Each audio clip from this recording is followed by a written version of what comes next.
आओ आपको इस देश के प्रदेशों की ओर लेकर चलता हूं।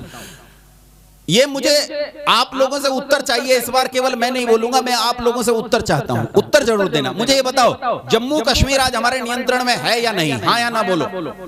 धारा 370 हटा ली गई, 35 से हटा दी गई। हालांकि मैं सरकार की प्रशस्ति पढ़ता हूं, इसके लिए प्रशंसा करता हूं सरकार की, क्योंकि लोग कल्पना करते थे कि धारा 370 को कभी हटाया नहीं जा सकता, लेकिन धारा 370 हटा ली गई। इसके लिए सरकार प्रशस्ति के लायक है, लेकिन इससे ऐसा मत समझो कि जम्मू कश्मीर सुरक्षित हो गया है।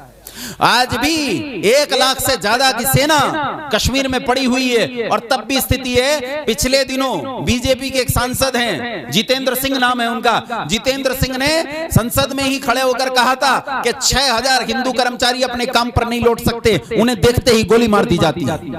फिर से 300 परिवारों ने धारा 370 हटने के बाद 300 परिवारों ने कश्मीर से पलायन किया है, और एक और बार उसके बाद 150 परिवारों ने फिर पलायन किया है। क्या जम्मू कश्मीर हमारे पूरी तरह नियंत्रण में है? सोचो, विचार करो।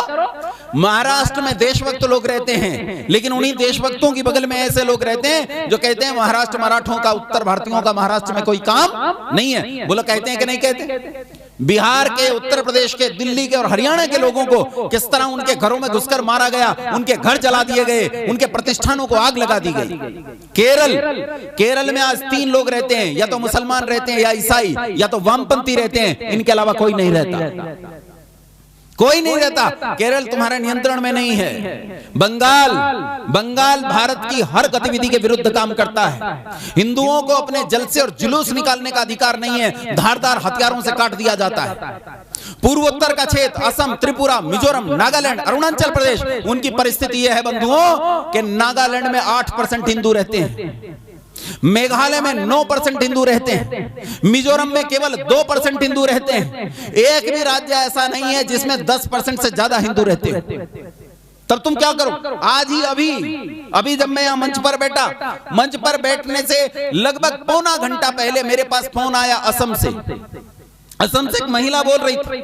उन्होंने कहा कि आचार्य जी, अभी अभी हमारे पड़ोस में 5 बीघा खेत में आग लगा दी गई, हिंदुओं को मारा गया, उनके घरों से भगा दिया गया, और केवल एक परिवार रह गया, बाकी सबको मुसलमानों यहां से खदेड़ दिया। ये हालत तुम्हारे पूर्वोत्तर के राज्यों की, और ये जहां बैठे हो उत्तर प्रदेश में ये इलाका, यानी पश्चिमी उत्तर प्रदेश और मध्य उत्तर प्रदेश, ये दोनों पूरी तरह खचाखच भर गए हैं इनसे। बोलो हाँ के ना? मुंडी हिलाओ, हाँ के ना? खचाखच भर गए हैं। कई बार तो बाजार में निकलने पर ऐसा लगता है जैसे मैं किसी पाकिस्तान, ईरान या इराक से निकल रहा हूं। 10-10 साल की बच्चियां बुर्के में कैद, हाथों पर दस्ताने, पांव में काले मोजे पहने हुए निकलती हैं, आंखों पर खिड़कियां लगाई दी गई हैं, जैसे कोई भैंस किसी गाड़ी में चढ़ा कर ले जाई जाती है ना, और जंगलों में से झांक कर बाहर देखती है, वैसे ही यहां जंगले लगा दिए गए। ये स्थिति, स्त्रियों की ऐसी दुर्दशा। एक स्त्री को तलाक दिया, उसके साथ दोबारा ब्याह करना चाहता है, हलाला करेगा, वो किसी और के साथ संबंध बनाएगी, फिर इसके घर आएगी। स्त्री को वस्तु बना दिया है, केवल भोग की वस्तु। अरे जो माँ है, जो जननी है, जो जगदम्बा है, जो देवी है, सनातन धर्म कहता है यत्र नार्यस्तु पूजन्ते रमन्ते तत्र देवता। जहां नारियों की पूजा होती है वहां देवता निवास करते हैं। उसी देश में स्त्रियों की ऐसी दुर्दशा है कि उन्हें काले कपड़े में बंद रहना पड़ता है। ये प्रदेश जिसमें तुम रहते हो, इसका एक इलाका जिसे पश्चिमी उत्तर प्रदेश कहते हैं, पश्चिमी उत्तर प्रदेश में भी अति पश्चिम का जो क्षेत्र है, उसके 10 जिले आज दूसरा पाकिस्तान बन चुके हैं। वहां से शुरू हो जाओ दिल्ली के पास से, जहां बहन जी रहती है, चारू बहन जी जहां रहती है नोएडा में, वहां से शुरू हो जाओ दिल्ली के पास से। दिल्ली के पास नोएडा, गाजियाबाद, मेरठ, बागपत, बड़ौद, शामली, मुजफ्फरनगर, सहारनपुर, बिजनौर, अमरोहा, बुलंदशहर, और यहाँ अलीगढ़ तक आ जाओ। ये 25 जिले जिन्हें पश्चिमी उत्तर प्रदेश कहा जाता है, आज देश के भीतर दूसरा पाकिस्तान है। मुरादाबाद में इनकी आबादी 50% से ज्यादा हो चुकी है। दुकानों की हालत यह है, वहां एक रस्तोगी समुदाय है, जो रस्तोगी समुदाय वहां ज्वेलरी का काम करता है। वो ज्वेलरी का काम उनके पास आए, भाई साहब हमें भी कुछ सिखा दो, हमें नौकरी पर रख लो, पानी पिलाने के लिए रोकड़ी पर रख लिया, फिर ज्वेलरी बनाना सीखने लगे, और आज स्थिति यह है रस्तोगी समुदाय इस ज्वेलरी के व्यवसाय से बाहर हो गया। दुकानों पर लिखा है अल मदीना ज्वेलर्स, अल मक्का ज्वेलर्स, और वो अपने ही लोगों के पास खरीदने जाते हैं।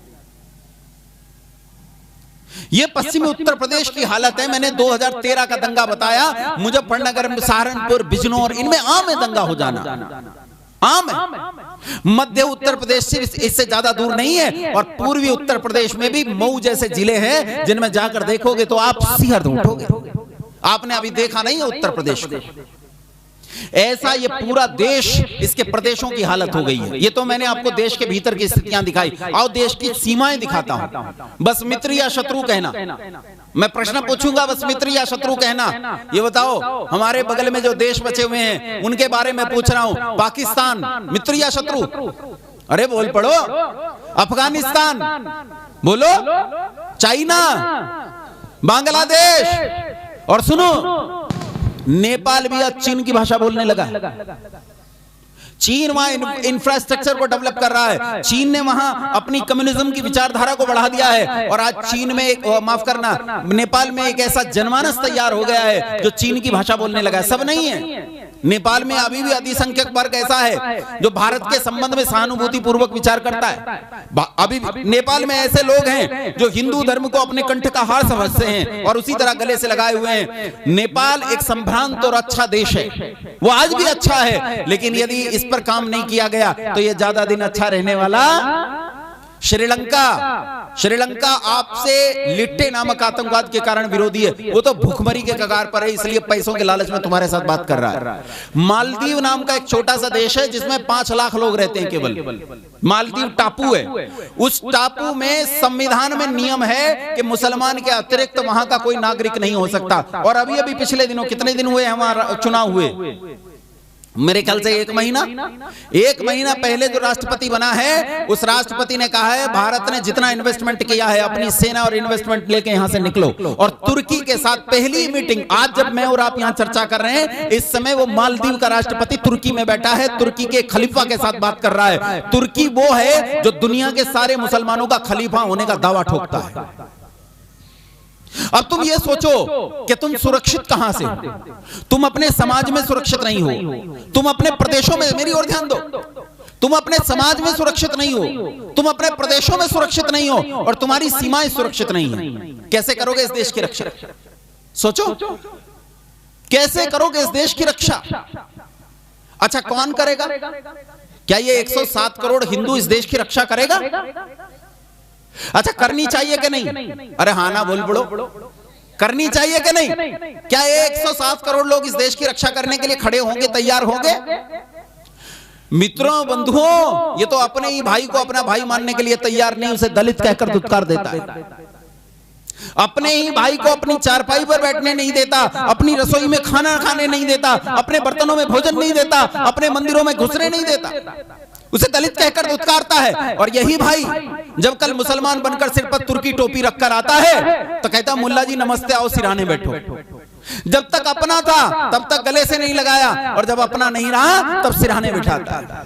वही भाई जब पादरी बनकर आता है, सफेद शोंगा पहनकर आता है, तो जिसे ब्रदर कहने को तैयार नहीं था उसे फादर कहकर नमस्ते करता है, उसे पिताजी कहता है जिसे भाई कहने को तैयार नहीं था। सोचो, ये भिन्न भिन्न जातियों में बटा हुआ हिंदू, ये भिन्न भिन्न खंडों में, उपखंडों में बटा हुआ हिंदू, ये भिन्न भिन्न संप्रदायों में, विचारों में बटा हुआ हिंदू, भिन्न भिन्न धर्म ग्रंथों में बटा हुआ हिंदू, और एक कदम आगे बढ़ के कहूं भिन्न भिन्न बाबाओं में बटा हुआ हिंदू।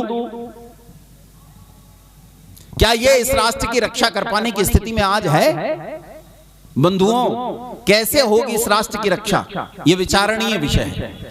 बंधुओं, इस देश को बचाने का उपाय है कि आपको इस देश के लोगों को बताना पड़ेगा कि तुम्हारा धर्मग्रंथ वेद है।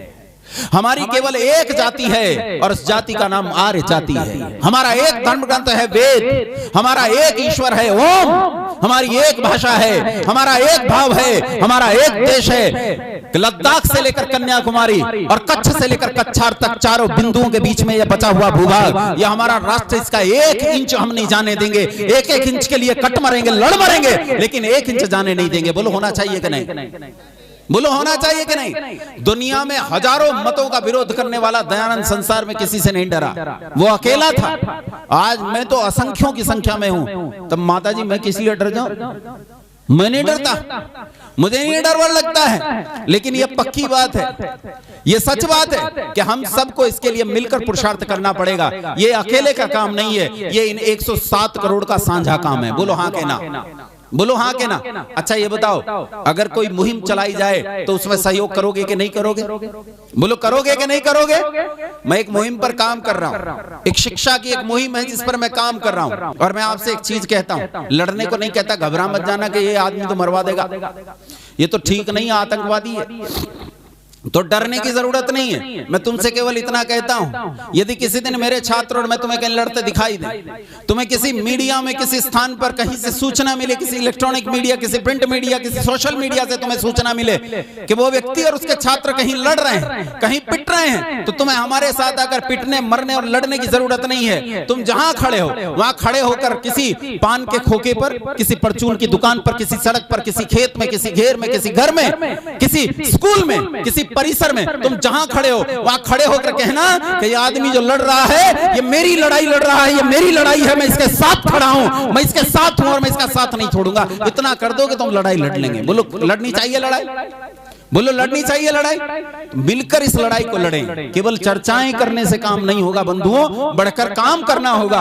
अगर हमने काम नहीं किया तो चर्चाएं बस चर्चाओं तक रह जाएंगी, सिद्धांत किताबों में रखे रखे खत्म हो जाते हैं। जब तक वो सिद्धांत आचरण में नहीं आते तब तक उन सिद्धांतों का कोई मूल्य नहीं होता। सिद्धांत आचरण में आने पर ही मूल्यवान होते हैं।